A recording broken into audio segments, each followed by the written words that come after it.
तो भाइयों और उनकी बहनों, तो आप सभी का स्वागत है हमारे प्यारे से प्लेटफॉर्म एरोमेटिक कॉन्सेप्ट पे। जैसा कि आप लोग थंबनेल देख ही रहे हैं कि आज हम लोग क्या करने वाले हैं। तो आज हम लोग complete detail revision class 11 12 physics करने वाले हैं, जो कि हमारे जेई और नीट एस्पिरेंट के लिए है।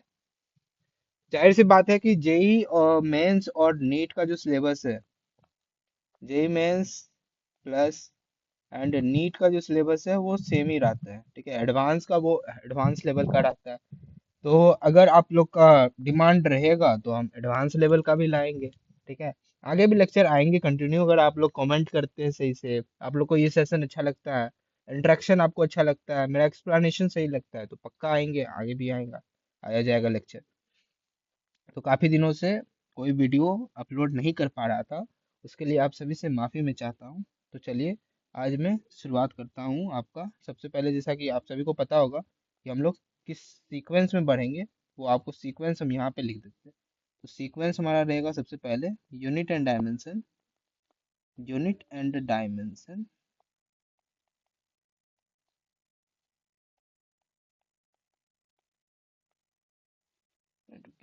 थिकनेस कम कर लेते हैं, यूनिट एंड डायमेंशन रहेगा। फिर पूरा मैकेनिक्स खत्म करेंगे हम लोग, मैकेनिक्स। फिर हम लोग इलेक्ट्रोकेमिस्ट्री खत्म करेंगे, सॉरी इलेक्ट्रो फिजिक्स खत्म करेंगे, जिसमें हम लोग electrostatics, electric field and charge, और हमारे जो कैपेसिटेंस है वो हो गया, करंट इलेक्ट्रिसिटी हम लोग देखेंगे, क्या है हमारा करंट इलेक्ट्रिसिटी।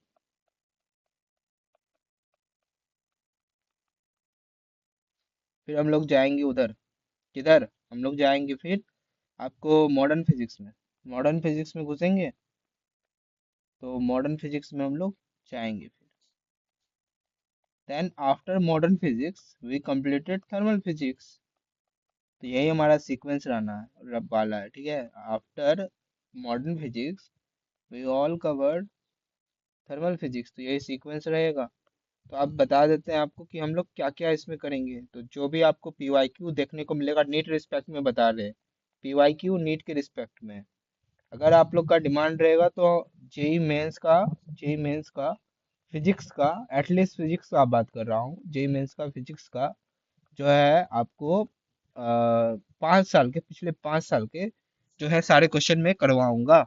अगर आप लोग का डिमांड रहेगा तो वो भी लेक्चर अपलोड करूंगा, बनाऊंगा। अगर आपका जिस तरीके से डिमांड आएगा तो उस तरीके से मैं सप्लाई करूंगा आपको, जिस टॉपिक पे आपको चाहिए। अगर आपको बायो पे चाहिए तो बायो पे मैं ट्राई करूंगा कि अगले 1-2 दिन में बायो पे भी लेक्चर अपलोड कर दूं। फिर आपको केमिस्ट्री पे चाहिए तो मैं केमिस्ट्री पे भी कर दूंगा। और अगर आपको फिर एनसीईआरटी चाहिए लाइन बाय लाइन एक्सप्लेनेशन, तो मैं वो भी आपके लिए तैयार कर दूंगा। बस आप कमेंट करिएगा, अगर आपका कमेंट आएगा ज़्यादा, जिस टॉपिक पे ज़्यादा कमेंट आएगा वो टॉपिक का लेक्चर आपको अगले 1 हफ्ते 2 हफ्ते में देखने को मिल जाएगा। ठीक है, तो चलिए शुरुआत करते हैं हम लोग।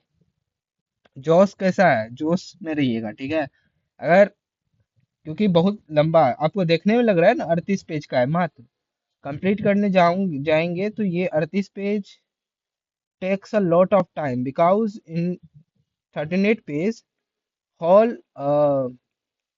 syllabus, whole topics are well arranged in a sequence, and सारा कुछ इसमें है ना, आपको हर एक चीज मिल जाएगा। हर एक चीज जो होता है, छोटा से छोटा पॉइंट एनसीईआरटी का डिकोडेशन जिसको बोलते हैं ना, डिकोड करना, वो है इसमें एकदम निचोड़। तो आप अगर इसको अच्छे से पढ़ लेंगे ना, तो मैं तो गारंटी देता हूँ कि आपका थ्योरी में कहीं मार्क नहीं जाने वाला। हाँ, क्वेश्चन प्रैक्टिस, जाहिर सी बात है कि फिजिक्स है तो क्वेश्चन प्रैक्टिस आपको करना ही पड़ेगा। जब तक खुद से एफर्ट नहीं मारोगे तब तक कुछ नहीं होने वाला है। मेनली जो हम नीट के अंदर प्रॉब्लम देखें, नीट वाले बच्चों के अंदर, कि वो रट्टाफिकेशन पे ज्यादा ध्यान देते हैं, वो सोचते नहीं है कि हुआ कोई टॉपिक हुआ, जैसे आपको दिखाते हैं, जैसे ये, जैसे मान लीजिए एनर्जी का डायमेंशन, तो बच्चे लोग क्या करते हैं, रटते हैं MLT 2 - T, MLT 2 - T, MLT 2 - T, इस तरीके से। नहीं भाई, ऐसे नहीं किया जाता है, उससे फॉर्मूला से देखो कि किस तरीके से ड्राइव कर सकते हैं। ठीक है, आगे इंटरेक्शन होते रहेगा, आपसे बातचीत पूरे सेशन में किया जाएगा। तो चलिए हम लोग टॉपिक से शुरुआत करते हैं। पहला चैप्टर हमारा है यूनिट एंड डायमेंशन। ठीक है, तो इसमें सबसे पहला हमारा है जो बेसिक होगा कि फंडामेंटल क्वांटिटीज। फंडामेंटल क्वांटिटीज उस क्वांटिटीज को कहते हैं जो कि इंडिपेंडेंट होता है। और फंडामेंटल क्वांटिटी से हमारा कौन सा क्वांटिटी मिलता है? हमारा डिराइव्ड क्वांटिटी मिलता है। डिराइव्ड क्वांटिटी आपको देखने को मिल जाएगा फंडामेंटल क्वांटिटी से। डिराइव्ड क्वांटिटी, फंडामेंटल क्वांटिटी से हमारा कौन सा क्वांटिटी मिलता है? Derived quantity. फंडामेंटल क्वांटिटी कितने हमारे? 7 है। कौन कौन से हैं हमारे? Mass, length, time, amount of substance, temperature, current, luminous intensity. सबका एसआई यूनिट भी साथ में है। मास का एसआई यूनिट केजी है, लेंथ का मीटर है, टाइम का सेकेंड है, अमाउंट ऑफ सब्सटेंस का मोल है, टेम्परेचर का केल्विन है, करेंट का एम्पियर है, और हमारा ल्यूमिनस इंटेंसिटी का कैंडेला है। ठीक है, तो आशा करते हैं ये सब तो बेसिक आपको याद ही रहेगा होगा।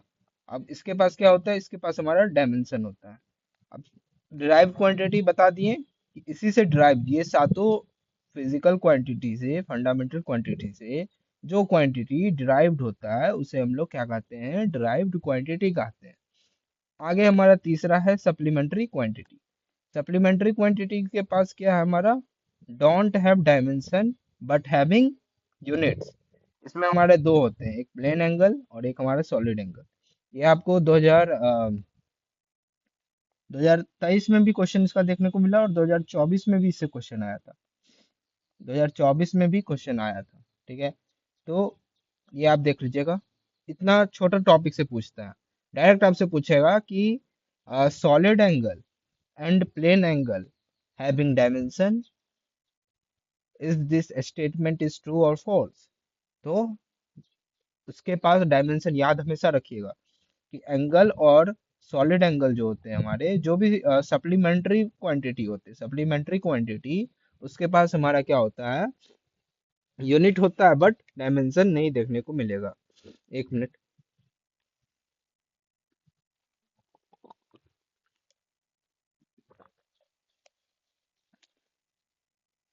तो यहाँ पे एक छोटा सा टॉपिक है डायमेंशन ऑफ वेरियस क्वांटिटी। देखने से पहले हम लोग सिग्निफिकेंट फिगर और ये थोड़ा छोटा सा रिलेशन देख लेते हैं। Important conversions related to plane angles. तो 1 डिग्री बराबर होता है आपको पाई बाय कितना? 180 रेडियन। 1 डिग्री बराबर पाई बाय 180 रेडियन।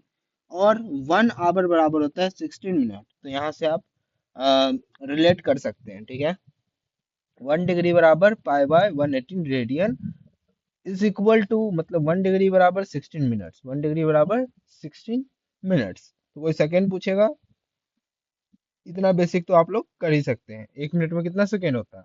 1 मिनट में 60 सेकेंड होता है। आपको ऐसा तो बच्चा नहीं है जिसको नहीं पता है 1 मिनट में 60 सेकेंड होता है। तो 60 मिनट में कितना सेकेंड होगा? तो हमारा 16 × 16, दैट विल बी 13600। 13600 हमारा क्या होता है? सेकेंड होता है। इतना बेसिक तो आपको पता ही होना चाहिए। अब है सिग्निफिकेंट फिगर। सिग्निफिकेंट फिगर जो है ये आपको केमिस्ट्री में भी देता है काम, और आपको यहाँ पे भी काम देता है।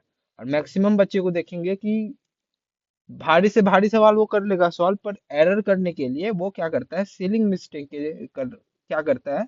बहुत सारे बच्चे को हम देखे हैं कि वो सीलिंग मिस्टेक, आप उसको सिग्निफिकेंट फिगर के बारे में नॉलेज ही नहीं है। तो ये हमेशा आप याद रखिएगा। मूल मंत्र ये है कि फिजिक्स जो है ना, वो आपको हर एक चीज से चलता है। बेसिक नॉलेज भी होना चाहिए, हर एक चीज के बारे में बेसिक नॉलेज भी होना चाहिए आपको। न्यूमेरिकल प्रैक्टिस भी होना चाहिए, बेटर न्यूमेरिकल प्रैक्टिस।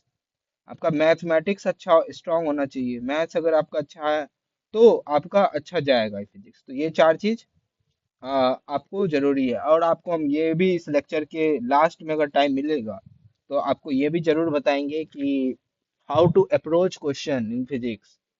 किस तरीके से अप्रोच करे कि सॉल्व कर सके easily. How to increase your marks in physics, because physics is the subject that a lot of thinking. अगर आपके पास जितना आप सोच सकते हैं, आपका थिंकिंग कैपेसिटी जितना ज्यादा है, उतना आसान आपके लिए ये सब्जेक्ट है। और इसमें मार्क उठाना बहुत आसान है। चलिए अभी बाद में फालतूगिरी करेंगे, तो अभी सिग्निफिकेंट फिगर के बारे में बात करते हैं। तो सिग्निफिकेंट फिगर क्या है? सिग्निफिकेंट फिगर के कुछ रूल्स हैं, एनसीईआरटी में मेंशन है। जैसे all non zeros are significant figures, all zeros between two non significant figures are significant figures, मतलब दो राजाओं के बीच में एक बंदर हमारा क्या होगा, राजा ही होगा। ऐसा नहीं है, ऐसा समझ लीजिए, ठीक है। ट्रेलिंग जीरोस आफ्टर डेसिमल, जैसे ये हमारा है डेसिमल के बाद वाले जीरोस, जैसे ये हमारे सिग्निफिकेंट फिगर में काउंट होंगे, बट ये हमारे काउंट नहीं होंगे। यहाँ पे देख लीजिए, इसी से रूल आपको बता देते हैं। चलिए, 2020 और 2022 में क्वेश्चन आया है इससे नीट में। अब देखिए, यहाँ पे है 10102, तो दो राजाओं के बीच में एक बंदर, दो राजाओं के बीच में बंदर राजा ही होता है। तो उसी तरीके से ये हमारा सिग्निफिकेंट फिगर होगा। और नन जीरोस जो है वो हमारे, ये हमारे सिग्निफिकेंट फिगर्स नहीं होंगे, ये हमारे सिग्निफिकेंट्स होंगे। और डेसिमल के बाद, ट्रेलिंग जीरो मतलब होता है डेसिमल के बाद वाले जीरोस, तो वो हमारे सिग्निफिकेंट फिगर में काउंट होते हैं। इसलिए हमारा इसमें कोई बोलेगा कितना सिग्निफिकेंट फिगर है, तो ये हमारा सिग्निफिकेंट फिगर है। इसमें कितना है, 5। और ये ध्यान रखिएगा कि अगर कोई भी नंबर, जैसे मान लीजिए कि 1.00 into 10 to the power 8 something मान लीजिए, तो ये हमारा जो है ना सिग्निफिकेंट फिगर में, हमारा ये जो हमारे हैं 10 to the power 8 does not count, does not count, ये हमारे काउंट नहीं होते हैं। हमारे कौन से काउंट होते हैं, तो हमारे ये वाला जो आगे का 3 जो देखने को आपको मिल रहा है, ये वाला, ये हमारे काउंट होते हैं एज अ सिग्निफिकेंट फिगर।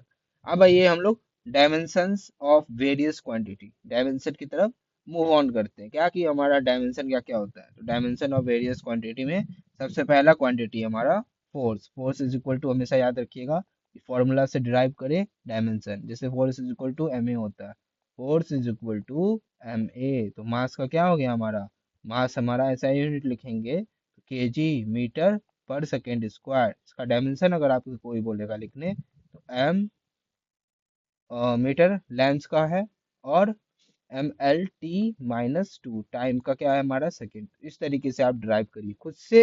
जब तक आपको फॉर्मूला याद नहीं रहेगा, जब तक आप क्वेश्चन पे ज्यादा मेहनत नहीं करेंगे, आपको फॉर्मूला याद नहीं रहेगा। फॉर्मूला रिकॉल रहेगा, तो अगर रहता, तो आप इजीली जो है इसका डायमेंशन ड्राइव कर सकते हैं। और मैक्सिमम टाइम ये क्वेश्चन आपको देखने को मिलेगा ही कि डायमेंशन बताइए फोर्स का, एनर्जी का, ग्रेविटेशन का। तो अगर आपको फॉर्मूला आता है, आपको अप्रोच पता है, तो आप इजीली ड्राइव कर सकते हैं। ये लोग तो, ये सब तो क्वेश्चन तो बेसिक आपको बोलता है भाई एनटीए की, भाई मार्क उठा ले, तुमको इजी क्वेश्चन इसलिए दे रहे हैं। तो देखिए, सबसे पहले हमारा फोर्स हो गया, तेजी में कर रहे हैं क्योंकि हमें पूरा कंप्लीट करना है और काफी टाइम लग जाएगा ऐसे में। तो फोर्स, ठीक है, force is equal to M A, momentum is equal to mass into velocity होता है। Pressure is equal to force per unit area, pressure is equal to force per unit area. Impulse क्या होता है हमारे, change in momentum, change in momentum आगे भी पढ़ेंगे impulse क्या होता है, change in momentum. Coefficient of restitution क्या होता है, रोकने की, रोकने का मतलब जो होता है, तो डायमेंशन लेस हमारे कोफिशिएंट ऑफ रेस्टिट्यूशन होते हैं। angular velocity, that will be the omega, and omega will be the v cross r। ये आप सर्कुलर मोशन में आपको हम पढ़ाएंगे आगे, जब सर्कुलर मोशन का टॉपिक आएगा तो वो हम आपको बताएंगे कि एंगुलर मोमेंटम को और आप क्या लिख सकते हैं, 2 पाई/टी या 2 पाई म्यू, फ्रीक्वेंसी जो लिखना है लिख सकते हैं। ये हमारा एंगुलर वेलोसिटी हो गया। Moment of inertia, mr² md², ml2 ml2। Torque, torque हमारा हो गया, तुम आपको क्या, फोर्स इंटू लेंथ, रेडियस जो बोलना है बोलिए। तो ये हो गया आपको टॉर्क एनर्जी के बराबर, क्योंकि फोर्स इंटू डिस्प्लेसमेंट हमारा एनर्जी का होता है डायमेंशन, तो उससे आपको रिलेट कर सकते हैं इसको भी। angular momentums, that will be the L is equal to r cross momentum, that will be the, यहाँ से आपको रिलेट कर लीजिएगा, ठीक है। ग्रेविटेशनल कांस्टेंट ऐसे पूछता है कि एक फिजिकल क्वांटिटी ऐसा बताइए जो कि नेगेटिव, जिसका मास नेगेटिव हो, डायमेंशन में मास उसका नेगेटिव हो, तो वो हमारा ग्रेविटेशन कांस्टेंट। इससे इसको आप कैसे निकालेंगे, तो ग्रेविटेशनल फॉर्मूला से F G is equal to होता है जी m1 m2 upon r square. तो वहां से आप g को जैसे सब्स्टिट्यूट करेंगे तो यहाँ पे ये फॉर्मूला लिखा है, इस फॉर्मूला में आप अरेंज करना पड़ेगा आपको बेसिक और प्लस। आप नीट की तैयारी कर रहे हैं तो प्लस माइनस तो उतना आपको आना चाहिए, प्लस माइनस गुना भागा इतना तो आना चाहिए, बेसिक है भाई। नर्सरी एलकेजी का बच्चा आजकल सीखने लगा है। तो चलिए आगे। Modulus of elasticity. Modulus of elasticity क्या होता है? Stress upon strain. Modulus of elasticity क्या होता है? Stress upon strain. इसका क्या होता है आपको? M L ml-1 t-2 ml-1 t-2, ठीक है। Poisson's ratio strain upon strain मतलब डायमेंशनलेस। स्ट्रेन अपॉन स्ट्रेन मतलब दो अगर फिजिकल क्वांटिटी का सेम डायमेंशन होता है और उसको हम लोग अगर डिवाइड करते हैं तो उसका डायमेंशन लेस होता है, क्योंकि वो कट जाता है। अब जैसे पता ही होगा आपको कि अब 1/1 करेंगे तो कट के 1 ही आएगा, 0/0 करेंगे मान लीजिए तो कट के 0 ही आएगा, उसी तरीके से। अब इधर देखिए, energy work heat force into display distance, यहाँ से आपको कोरिलेट हम करवा दिए थे टॉर्क वाले फॉर्मूले में। टॉर्क और इसका हम कोरिलेशन आपको बता चुके हैं, तो ml2 t-2 ही होता है। कोफिशिएंट ऑफ विस्कोसिटी, तो F इज इक्वल टू होता है जी पाई, ठीक है। तो कोफिशिएंट ऑफ विस्कोसिटी का आप यहाँ से निकाल सकते हैं फॉर्मूला। तो फॉर्मूला को जैसे ही अरेंज करेंगे आप तो डायमेंशन आ जाएगा ml-1 t-1। Surface tension, force per unit length, force per unit length. अगर आपको ये सब आता है तो आपको यहाँ पे मदद मिलेगा इस तरीके के क्वेश्चंस में, ठीक है। अगर आपको ये सब याद है डायमेंशन कुछ कुछ तो आपको याद डिराइव करने आता है तो आप इजिली अप्रोच कर सकते क्वेश्चन से।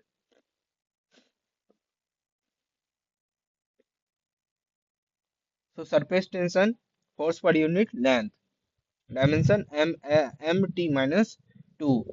सरफेस एनर्जी क्या होता है? एनर्जी ही है तो उसी का प्रकार है तो एनर्जी ही होगा। That will be ml2 t-2 energy heads, कोई भी एनर्जी हेड्स अगर आपको टर्म मिले, energy head, energy per unit weight कर दीजिए, आपको आंसर मिल जाएगा। एनर्जी हेड में energy per unit weight, weight will be mg, ठीक है। तो वही आप कर देंगे तो इससे प्रेशर हेड या वेलोसिटी हेड या पोटेंशियल हेड इस सब का डायमेंशन क्या मिल जाएगा? लेंथ। क्या मिल जाएगा? Length.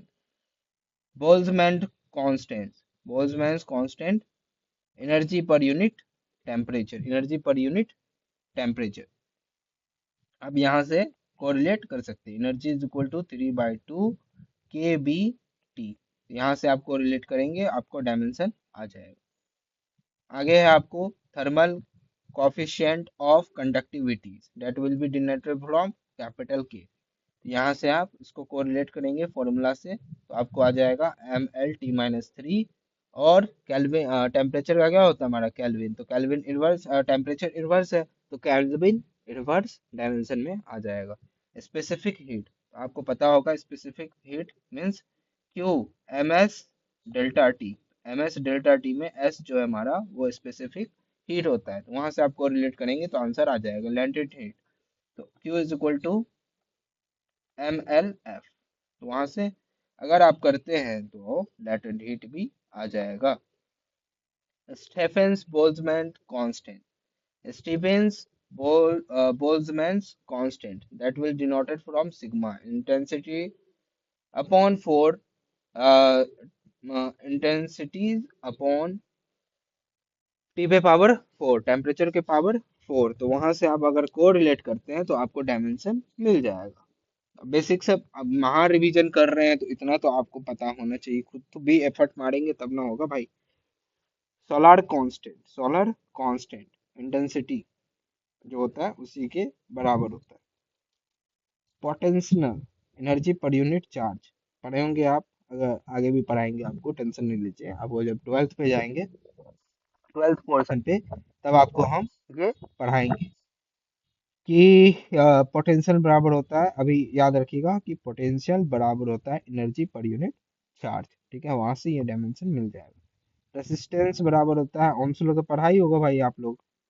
V is equal to I R, that will be the V is equal to I R. Tenth का है भाई, टेंथ में तो आप लोग को आना ही चाहिए था कि V is equal to resistance is equal to V by I. तो वहां से आप करेंगे तो ये आपको डायमेंशन मिल जाएगा। हम आपको ऐसे ही बता रहे हैं क्योंकि आपको अगर फॉर्मूला मालूम है तो डायमेंशन आप इजीली ड्राइव कर सकते हैं। याद करने को अपना चीज ही नहीं है भाई, क्योंकि फिजिक्स को आपको बायो में भी बहुत सारे एग्जांपल याद रखना पड़ता है, केमिस्ट्री में भी याद रखना पड़ता है। तो आप फिजिक्स में भी अगर आप याद ही रखेंगे तो आपका भाई याद ही नहीं रहेगा आपको। इसलिए हम आपको इस तरीके से बता रहे हैं कि आपको ज्यादा याद नहीं रखना पड़े, माइंड में बस आपको फॉर्मूला रिकॉल होना चाहिए, क्वेश्चन भी बनेगा और डेरिवेशन भी आपको इतना दिमाग में याद नहीं रखना है। फॉर्मूला याद रखिए, क्वेश्चन भी बनेगा, डायमेंशन भी निकलेगा, और डायमेंशन एनालिसिस के माध्यम से आप बहुत सारे क्वेश्चन को इजीली निपटा सकते हैं। ठीक है, तो रेसिस्टेंस पे थे ना, रेसिस्टेंस हो गया। परमिटिविटी, परमिटिविटी कैसे निकालेंगे? तो ये ग्रेविटेशन वाला आपको पढ़ाएंगे कि एफ इलेक्ट्रोस्टैटिक बराबर 1/4 pi epsilon naught Q1 upon Q1 into Q2 upon R square. ये वाला जो है यहाँ से आप कोरिलेट करेंगे तो आपको ये परमिटिविटी का निकल जाएगा, और परमिएबिलिटी का निकल जाएगा। चार energy is equal to under root of mu naught epsilon naught. तो यहाँ से आप अगर एप्सिलॉन नॉट का स्क्वायरिंग बोथ साइड करके, और जब एप्सिलॉन नॉट का वैल्यू पुट कर देंगे यहाँ पे जो हमारा डायमेंशन है, और म्यू नॉट से इसको कंपेयर करवाएंगे तो आपको परमिएबिलिटी का निकल जाएगा। ठीक है, inductance, energy per unit area का square, energy per unit area square. वहां से आप ये वाला जो हमारा, इससे आप कोरिलेट कर सकते हैं। यहाँ से आप अगर कोरिलेट करते हैं कि दिस, यहाँ से तो इंडक्टेंस आपको इजीली मिल जाएगा। Capacitance,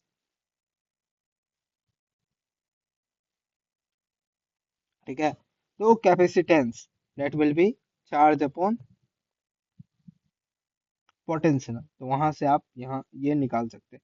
magnetic field, force per unit charge per unit potential, वहां से आप ये रिलेट करके आंसर निकाल सकते हैं। अब देखिए ये वाला तो हमारे सिलेबस से हटा दिया है, तब भी आपको बता देते हैं क्योंकि अगर आपको बेसिक अंडरस्टैंडिंग रहेगा कॉन्सेप्ट का तो आगे तो आपको काम देगा ही फ्यूचर में। ठीक है, क्योंकि हर एक चीज कहीं ना कहीं आपस में कोरिलेटेड रहते हैं। तो एक्यूरेसी क्या होता है? How much the measure value is near, how much the measure value is nearer to the real value, real value से कितने नजदीक में आप हैं, उसको एक्यूरेसी कहते हैं। प्रिसीजन किसको कहते हैं? Smallest value up till which a quantity can be measure, वह छोटा से छोटा वैल्यू जहां पे हम लोग एक क्वांटिटी को मेजर कर सकते हैं, उसको क्या कहते हैं? प्रिसीजन और एक्यूरेसी। उतना दिमाग लगाना नहीं है, आपको हम बताते जा रहे हैं, ये बहुत इंपॉर्टेंट है क्योंकि जेई मेंस में तो खास करके काफी क्वेश्चन इससे पूछा जाता है। प्रत्येक वर्ष में आप मतलब देख सकते हैं, क्योंकि बहुत सारा प्रति वर्ष में 2 बार एग्जाम होता है, और हर एक मतलब एनालिसिस करेंगे तो 14 से 15 शिफ्ट होता है, तो उसमें आपको 6-7 शिफ्ट में तो ये क्वेश्चन आपको जरूर देखने को मिल ही जाएगा कि L/R अंडर रूट में LC और RC का जो डायमेंशन होता है, सब का डायमेंशन टाइम के बराबर होता है, टाइम का डायमेंशन के इक्वल में होता है। हमारा L/R अंडर रूट LC और RC का जो डायमेंशन होता है वो टाइम के डायमेंशन के समान होता है। अब आइए हम लोग चेंजिंग यूनिट, ये वाला यूनिट आप छोड़िए मेथड, आपको हम बेसिक मेथड बताते हैं। कौन सा मेथड? NIUI और N2U2 वाला। N represent what and U represent, N represent magni sorry magnitude, and this will represent unit। तो समझ गए होंगे कि N represent magnitude and this represent unit। आपको इस तरीके से भी पूछ सकता है कि अगर हमारा N और U आपस में क्या है? हमारा कांस्टेंट होगा। इससे तो हमें यही पता चल रहा है कि NU आप इज कांस्टेंट, तो अगर कांस्टेंट है तो इसका आप n इस तरीके से आपसे पूछेगा। चलिए आपको थोड़ा सा हम बता देते हैं, ठीक है। तो कवर है maximum portion, N by U का ग्राफ पूछेगा तो आप रेक्टेंगुलर हाइपरबोला बोल देंगे। कौन सा है ये हमारा है रेक्टेंगुलर हाइपरबोला। कौन बोला? Rectangular hyperbola. कौन बोला? तो रेक्टेंगुलर हाइपरबोला,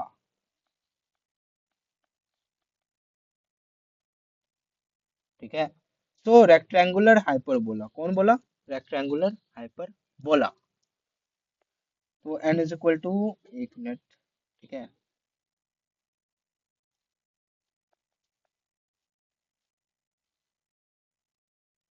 हाँ, तो आगे हमारा चेंजिंग यूनिट, तो इस तरीके से आप, अगर आपको बोलेगा कि मान लीजिए 1 newton is equal to dash dyne, इस तरीके से आपसे अगर पूछता है तो इसको बेसिकली आप क्या कर सकते हैं, ये हमारा आपको मैग्नीट्यूड हो गया, और इसको आप न्यूटन क्या लिख सकते हैं, केजी मीटर पर सेकेंड स्क्वायर।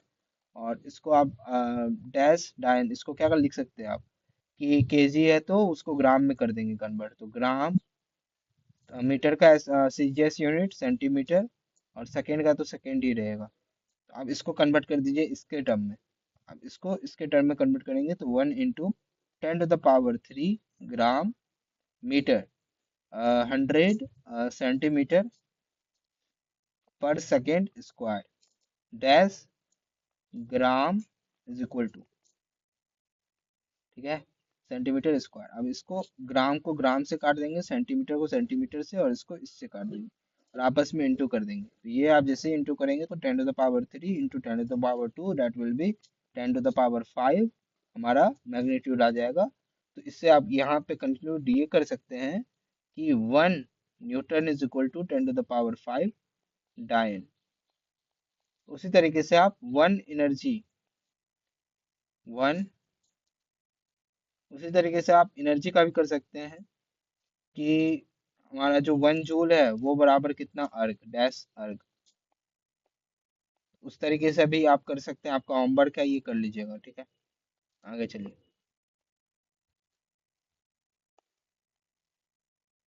आगे चेंजिंग यूनिट, आशा करते हैं आप समझ गए होंगे। आगे है वर्नियर कैलिपर, ठीक है। तो वर्नियर कैलिपर ये एक मेजरमेंट यूनिट है। तीन तरीके का मेजरमेंट यूनिट आपको देखने को मिलेगा। सबसे पहला हमारा मेजरमेंट यूनिट है कि मीटर स्केल देखे होंगे, जिसे हम लोग एक आपको उसमें सबसे मिनिमम जो है मेजर आप 1 मिलीमीटर कर सकते हैं। वर्नियर कैलिपर में जो मिनिमम लिस्ट काउंट होता है वो होता है 0.1 mm।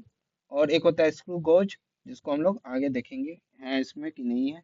कोई बात नहीं, नहीं है तो आपको बता देते हैं। उसमें होता है आपको मिनिमम 0.01 mm, ठीक है। तो उसका लिस्ट काउंट निकालने का वो होगा यहाँ पे। तो उसका लिस्ट काउंट निकालने का यहाँ पे है स्क्रू गोल्स। उसका लिस्ट काउंट निकालने का फॉर्मूला होता है आपको पिच, जो होता है pitch divided by number of circular division, ठीक है। तो इस तरीके से आप स्क्रू गोल्स का लिस्ट काउंट निकाल सकते हैं। और वर्नियर कैलिपर पे है अभी हम तो वर्नियर कैलिपर के बारे में आपको बताते हैं। इसमें निकालने का लिस्ट काउंट निकालने का फॉर्मूला होता है 1 MSD main scale division minus 1 BSD vernier scale division. जब आप करेंगे तो आपको लिस्ट काउंट मिल जाएगा। अगर आप चाहेंगे तो इस पे 4-5 क्वेश्चन जो जेईई एडवांस का है वो भी आपको सॉल्व करवा देंगे। तो आप लोग कमेंट करिएगा, अगर आपको अच्छा लगेगा एक्सप्लेनेशन, तो आप लोग के लिए वो भी वीडियो जल्द ही अपलोड हो जाएगा। यहाँ पे देखिए, जैसे यहाँ पे दिया है कि 1 MSD बराबर, सॉल्व करके आपको दिखाते हैं। जैसे 1 MSD is equal to 1 mm है, ठीक है।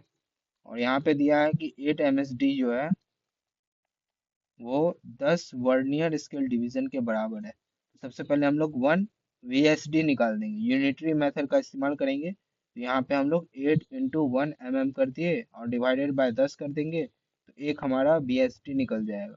इसको आप जब सॉल्व करेंगे तो जैसे ही दिखने में आपको लग रहा है कि 0.8 mm हो जाएगा, और जब 1 - 0.8 mm करेंगे आप तो आपको 0.2 mm मिल जाएगा, और वही हमारा लिस्ट काउंट होगा इस तरीके के क्वेश्चन में, ठीक है। आप सॉल्व करेंगे तो आपको मिल जाएगा, यहाँ पे देखिए 0.2 mm आंसर।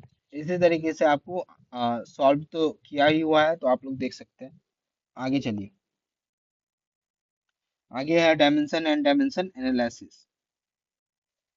कुछ लिखा है यहाँ पे कि सम बेसिक रूल्स।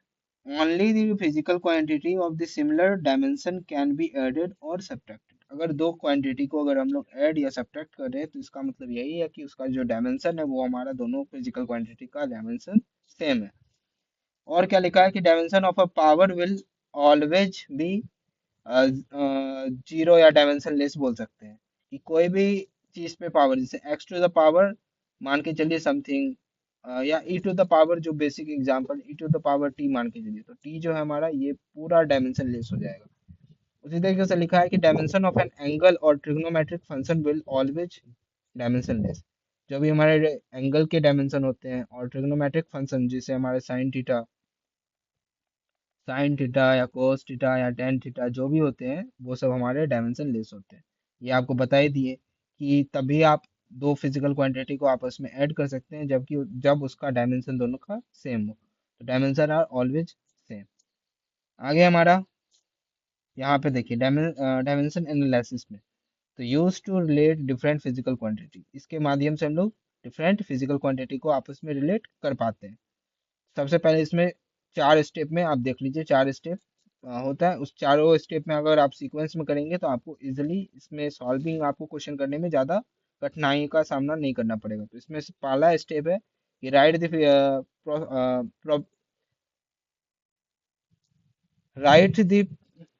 प्रोपैरिटीज इक्वेशन, मतलब डायरेक्टली प्रोपोर्शन है या फिर इन्वर्सली प्रोपोर्शन है, वो आपको मेंशन करने का सख्त जरूरत पड़ेगा सबसे पहले। उसके बाद right dimension in terms of fundamental quantities, उसके बाद उसका डायमेंशन लिखिए। उसके बाद क्या लिखा है कि राइट द पावर, अगर पावर है पावर लिखिए जो भी है उसके ऊपर।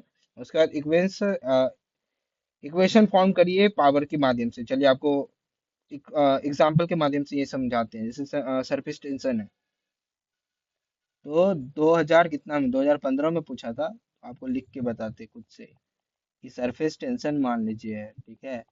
तो ऐसे क्वेश्चन आया था, इस बार भी 2025 में भी क्वेश्चन आया है इससे। जैसे surface tension is directly proportion to, अगर बोला है कि एनर्जी, तो एनर्जी को हम अगर ए मान लिए, energy to the power A, velocity, velocity to the power B, और time, time to the power C, तो energy is directly proportional to e to the power a, b to the power b, and t to the power c। अब हमको पता है कि आपको जैसे ही बोले थे, याद कुछ रखने का काम नहीं है, फिजिक्स है, समझने का काम है। जैसे सरफेस टेंशन है हमारा, सरफेस टेंशन वो हमारा फोर्स पर यूनिट लेंथ होते हैं, फोर्स पर यूनिट लेंथ। तो वहां से आप डायमेंशन निकाल सकते हैं। फोर्स का डायमेंशन होता है ml t-2। तो वहां से अगर आप लेंथ को डिवाइड कर देंगे तो mt-2 हमारा जो है सरफेस टेंशन का हो जाएगा। तो m1l0 t-2 is directly proportion to energy का हमारा क्या होता है, एनर्जी का हमारा होता है ml, ठीक है, ml ml2 t-2। वेलोसिटी का होता है हमारा आपको क्या, मीटर पर सेकेंड। तो that will be the length, length और टाइम इनवर्स, ठीक है। और टाइम तो हमारा दिया ही है, टाइम, ठीक है। तो टाइम, वहां से आप कोरिलेट कर सकते हैं। इसको हम लोग ए मान लिए, इसको हम लोग ए मान लिए, इसको हम लोग बी मान लिए, और इसको हम लोग सी मान लिए। अब देखिए यहाँ से कोरिलेट करते हैं। 1 = इसमें हमारा क्या है, ए, इसमें हमारा है कहीं नहीं है, तो यहाँ पे हमारा कुछ नहीं है, तो ए बराबर हमारा 1 हो गया, ठीक है।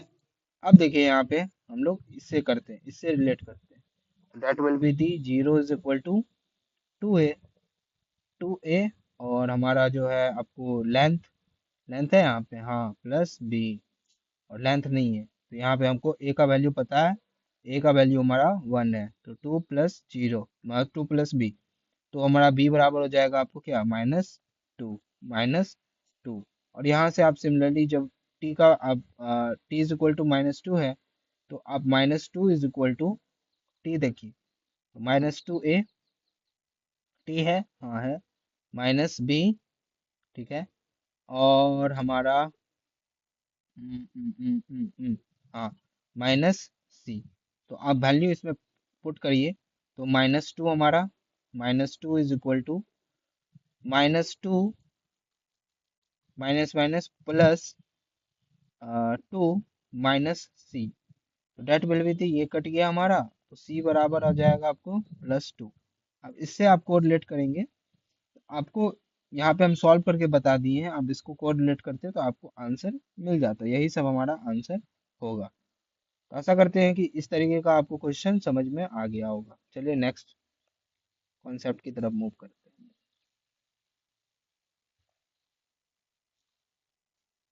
तो सरफेस टेंशन 2015 में आया था, सरफेस टेंशन को रिलेट करने का, मास को रिलेट करने का 2014 में आया था, और क्रिटिकल वेलोसिटी को रिलेट करने का 2015 में आया था। अब आगे देखिए, आपको जैसा कि बताए थे कि दो फिजिकल क्वांटिटी को आप तभी ऐड या सब्ट्रैक्ट कर सकते हैं जब उसका डायमेंशन सेम हो दोनों का। तो यहाँ पे देखिए वेलोसिटी दिया है, वेलोसिटी इज इक्वल टू हमारा A T plus B by T plus C. तो अब ये दोनों हमको पता चल रहा है कि दो फिजिकल क्वांटिटी को तभी हम लोग ऐड या सब्ट्रैक्ट कर सकते हैं जब उसका डायमेंशन आपस में सेम हो। तो टी इज इक्वल टू सी लिख सकते हैं। उससे आपको रिलेट करके इसको जब आप इक्वेशन पे पुट करेंगे, सारे को आप डायमेंशन वाइज अरेंज करेंगे, तो आपको आंसर सबका मिल जाएगा। तो यहाँ पे देखिए, जिस तरीके से ये भी क्वेश्चन हमारा, इस तरीके से नीट में बहुत सारा क्वेश्चन पूछता है, जेई मेंस में भी काफी पूछता है, तो ये आप लोग देख सकते हैं। इसको गोज आपको पहले ही हम बता दिए थे। अब भाई एरर एंड इट्स एनालिसिस। तीन तरीके का एरर होता है हमारा, एब्सोल्यूट एरर, रिलेटिव एरर और परसेंटेज एरर। एब्सोल्यूट एरर हमारा क्या होता है कि मेजर वैल्यू जो भी हमारे होते हैं उसमें से ट्रू वैल्यू को अगर हम माइनस कर देते हैं, तो हमें जो है आपको एब्सोल्यूट एरर का आंसर मिल जाता है। Measured value minus true value absolute error दे देता है। रिलेटिव एरर क्या होता है, तो हम लोग अगर जो हम लोग ये निकाले हैं एब्सोल्यूट एरर, उसको अगर हम लोग रियल वैल्यू से डिवाइड कर दे तो हमारा रिलेटिव एरर आ जाता है। रिलेटिव नाम से ही पता चल रहा है कि रिलेटिव, इसके रिलेट में, इसके टर्म में। परसेंटेज एरर अगर इंटू 100 कर देते हैं तो वो परसेंटेज एरर कहलाता है, और परसेंटेज एरर भी निकालने के लिए आपसे बहुत बार पूछा जाता है। आगे ट्रू वैल्यू के बारे में कुछ लिखा है यहाँ पे, जैसे कि if true values is not given and n number of measurements are provided, calculate their mean and take it as a true values। ठीक है, एनसीईआरटी में इससे रिलेटेड आपको एग्जांपल में क्वेश्चन मिल जाएगा, एनसीईआरटी के एग्जांपल में। उसके बाद लिखा है कि use this true mean values to calculate absolute errors in all the measurements, then calculate their mean and take it as a mean absolute error. इस तरीके से आपको सॉल्व करने के लिए आपको एग्जांपल, आप एनसीईआरटी खोलेंगे तो आपको एनसीईआरटी में ये मिल जाएगा, और जब आपको हम एनसीईआरटी डिस्कशन करवाएंगे तो उसमें ये क्वेश्चन भी आपको करवाएंगे, क्योंकि यहाँ पे अभी हम लोग मात्र जो है आपको यहाँ पे डिस्कशन करने आए हैं कि जो हमारा फिजिक्स में क्या क्या फॉर्मूला है, उस तरीके से क्या क्या किस टॉपिक से ज़्यादा क्वेश्चन पूछे हैं, इस तरीके का आज डिस्कशन है। क्वेश्चन का आज डिस्कशन नहीं है, जब क्वेश्चन का डिस्कशन होगा तब आपको क्वेश्चन भी बताया जाएगा। तो यहाँ पे देखिए, जैसे ये है, तो a is equal to B plus minus C. तो delta a is equal to delta b plus delta c। तो इससे हमको अगर है ना, यहाँ पे दिया है, इस तरीके से हम लोग इसको लिख सकते हैं। और अगर हमारा इनटू या डिवाइड में दिया होगा, मल्टीप्लाई या डिवाइड में, तो हमारा a इज इक्वल टू, जैसे हमारा b इंटू सी दिया है, तो delta a by a is equal to delta b by b plus delta c by c करके हम लोग आंसर निकाल सकते हैं। जैसे बहुत सारा फेमस क्वेश्चन है, जैसे हमारा एक क्वेश्चन है यहाँ पे देखिए, बेसिक ही क्वेश्चन पूछता है, हार्ड क्वेश्चन नहीं पूछता है। जैसे यहाँ पे आपको पूछा है कि p इज इक्वल टू, थोड़ा पेन को हम बड़ा कर लेते हैं थिकनेस इसका।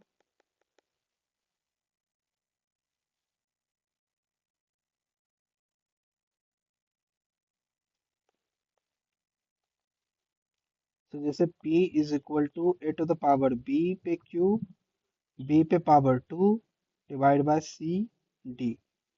तो अब delta p by p is equal to 3 delta a by a plus delta sorry, plus 2 times delta B by B plus delta C by C plus delta D by D करके अब इसमें आपको बस value पटकना है। आपको delta A का value दिया है, डेल्टा बी का वैल्यू दिया है, डेल्टा सी का वैल्यू दिया है, डेल्टा डी का वैल्यू दिया है। जैसे ही आप पटकेंगे तो आपको आंसर मिल जाएगा। यहाँ पे आपको आंसर क्या मिल जाएगा?